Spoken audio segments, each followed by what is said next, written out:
It's so pathetic and crazy that a grown man like Reno Omokri, who wants to be remembered in the social media space as somebody who ridiculed himself and reduced himself to nothing by his third and fourth generation to come, will try so effortlessly and shamelessly to be defending the same man and government he accused of being, reckless, and the man whom he accused of being a drug baron.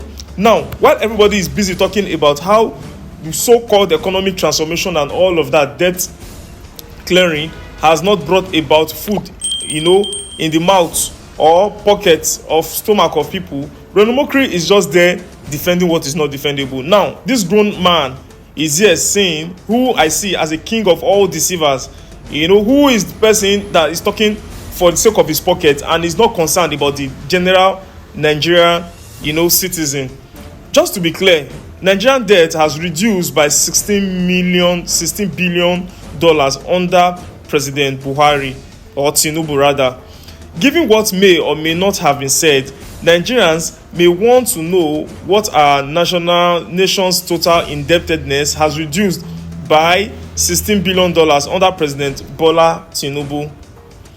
President Jonathan handed over a total debt of $63 billion to General Buhari. General Buhari handed over $113 billion in debt to President Tinubu. President Bola Ahmed Tinubu has reduced Buhari's 13 billion debt to 97 billion. Now, this same person worked under Jonathan, and now he can come out to say this gibberish he's saying.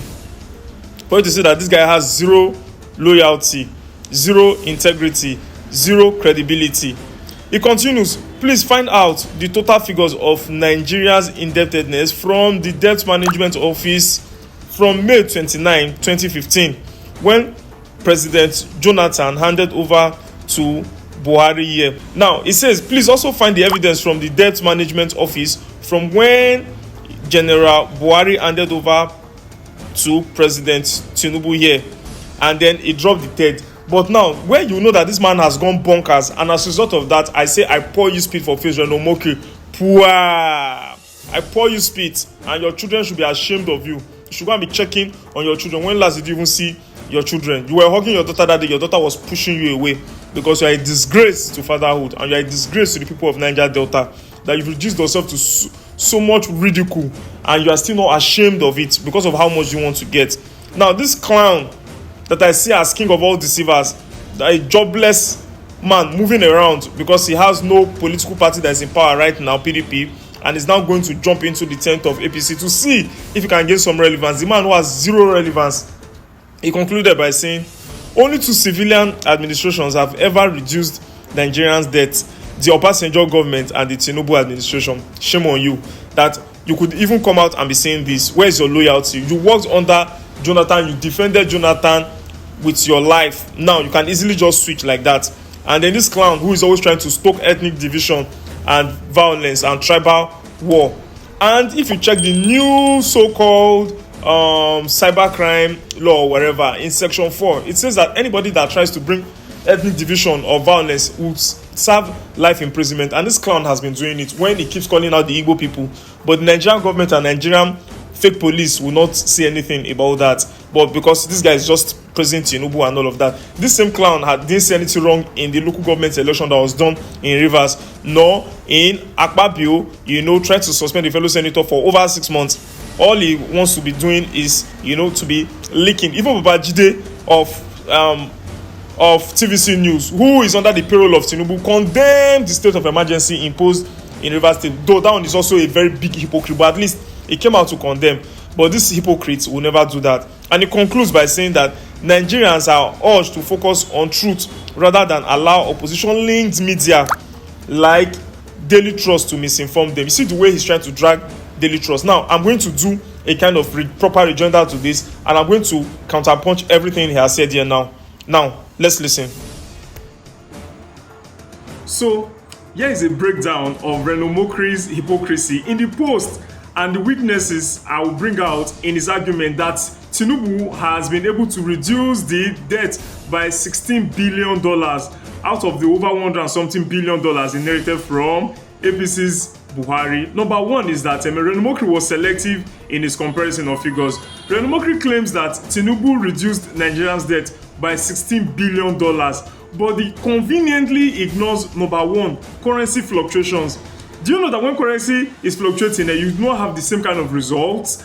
Nigerian debts are reported in both naira and dollars. A temporary strengthening of the naira or repayment of short-term foreign loans can reduce the dollar equivalent without actually reducing the real debt burden. He is not telling us that. So now there is new borrowings. Tinubu's government has been actively borrowing through bonds, treasury bills and multilateral loans. Selectively quoting only a reduction without showing the inflows is misleading. Now, he's very hypocritical. He condemned the critics who cherry-pick figures, yet he is doing the same thing here by isolating one debt, snapshot while ignoring the broader borrowing trend. Number two, failure to acknowledge context. Debt reduction under Obasanjo came from Paris Club debt relief, a major global policy event. Tinubu has no such structural initiative, so comparing them is dishonest. Nigerians' reduction now may come from maturing debt being rolled over or restructured, not genuine fiscal prudence. Now, Reno Omokri tries to paint Tinubu as a reformer, but provides no evidence that the debt fell as a result of Tinubu's policies, rather than temporary accounting or exchange rate shifts. Number three is that is contradicting his past stance. During Buhari's tenure, Omokri consistently attacked the APC for rising debt, arguing Nigeria was being mortgaged. Now, under Tinubu, the same APC, he suddenly applauds a supposed debt reduction without explaining the contradiction. Hypocrisy here is the fact that he defends Tinubu with the same data logic he once condemned Buhari with. Now, number four misconception is the misuse of the DMO data, debt management he was talking about. Now, the DMO figures he cites are periodic snapshots, that is June, July, June 2015, June 2015, June 2023, March 25. They don't capture borrowings, repayment and interest in between. External debt loan is not the full picture. Domestic debt is equally huge and often grows faster. Omokri focuses on external debt to make Tinubu look good while hiding the ballooning local debt market. Witness we find in this is that by narrowing the data, he manipulates perception instead of showing the total debt trajectory. Number five, attack on media but silence on government secrecy. Omokri dismisses Daily Trust as opposition media but fails to note that Nigerians demand transparency. If the government was truly reducing debt sustainably, it should present, number one, detailed repayment plan. Let's see how he's repaying. Number two, reduced borrowing on domestic market.